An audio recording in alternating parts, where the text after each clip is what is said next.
En el organismo animal podemos diferenciar dos tipos de sólidos: los materiales poco deformables, que corresponden a los huesos, y por otro lado los materiales muy deformables, donde se encuentran los músculos, que tienen la propiedad de soportar una gran deformación al actuar sobre ellos una fuerza externa, conservando sus propiedades elásticas. Los huesos se encuentran formados por un componente no elástico, la hidroxiapatita, que es el principal componente mineral del hueso, formado por fosfatos de calcio, y un componente elástico, proteico, que es el colágeno. En el cuadro inferior podemos ver que el contenido porcentual de hidroxiapatita y colágeno varía según la edad del animal, siendo más abundante el componente elástico en los animales jóvenes que en los adultos, mientras que en los adultos predomina el componente no elástico. Esto determina, entre otras cosas, que los animales de corta edad sean más resistentes a los esfuerzos y tengan un mejor pronóstico de la resolución de fracturas que los animales de mayor edad. El tejido óseo presenta un elevado módulo de IAM, con el fin de que los huesos sean poco deformables, resistentes a la fractura y en lo posible de poco peso. El hueso largo, que observamos en la imagen, puede ser comparado con una columna. Al igual que en las columnas, los huesos largos están preparados para no fracturarse si se le aplican fuerzas de compresión. Sin embargo, si se aplicara una fuerza no centrada, se produce lo que se conoce como pandeo.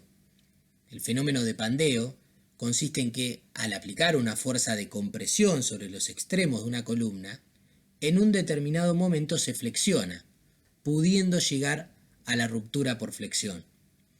Además, este fenómeno es autoprogresivo, por lo que la forma resultante, luego de un ligero pandeo, es menos resistente que la original. En los huesos largos, para evitar o disminuir el pandeo, existen en los extremos expansiones llamadas epífisis, una en proximal del hueso y otra en distal del hueso. Esto le confiere al hueso largo mayor resistencia a la tensión y a la compresión. Por su parte, la diáfisis, que une a las epífisis, consiste en un tubo de material óseo resistente que rodea y protege a la médula ósea, brindando la máxima resistencia posible a la flexión. En cuanto a los sólidos deformables del organismo animal, que corresponden a los músculos, los podemos clasificar en tres grandes grupos: músculo liso, músculo estriado cardíaco y músculo estriado esquelético. El músculo liso lo encontramos principalmente a lo largo de todo el tracto gastrointestinal. También en la piel, en el aparato reproductor, en grandes vasos sanguíneos, mientras que el músculo estriado cardíaco es el músculo propio del corazón. Por su parte, el músculo estriado esquelético es el más abundante del organismo. Este tejido está formado por células conocidas comúnmente como fibras musculares, las cuales presentan en su interior una matriz celular denominada sarcoplasma, que sirve de sustento a la gran cantidad de miofibrillas, que son las estructuras contráctiles, formadas, a su vez, por filamentos de actina y miosina. En esta figura podemos observar cómo se disponen los filamentos de actina y miosina en la miofibrilla. Estos filamentos se encuentran dispuestos intercaladamente, lo que determina que éstas posean bandas claras y oscuras. Las bandas claras se denominan bandas I y están formadas solamente por los filamentos de actina. Estas bandas contienen una parte media que se denomina línea Z, desde la cual los filamentos de actina se proyectan en ambas direcciones para intercalarse con los filamentos de miosina.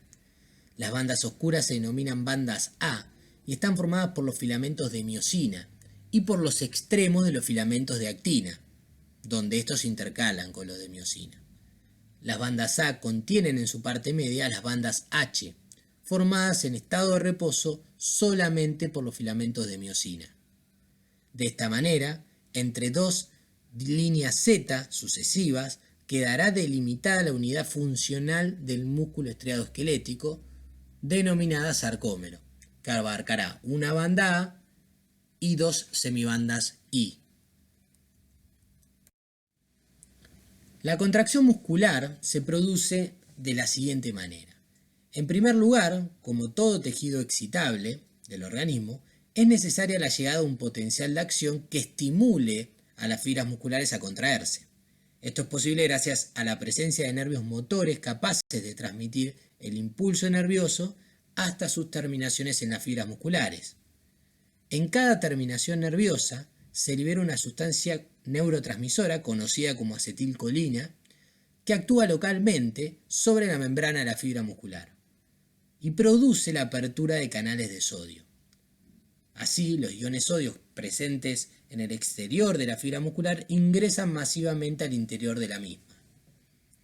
De esta manera, el potencial de acción generado produce la despolarización de toda la membrana de la fibra muscular.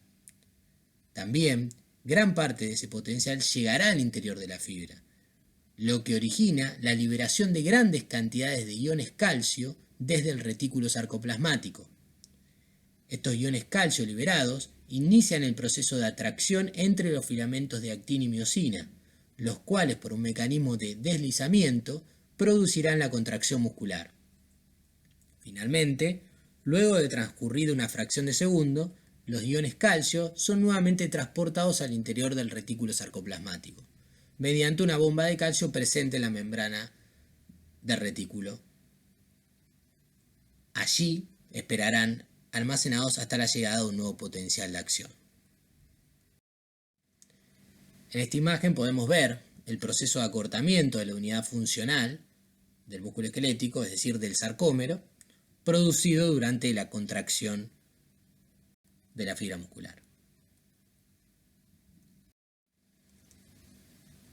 En el músculo estriado-esquelético podemos observar dos tipos de contracciones: isométrica e isotónica.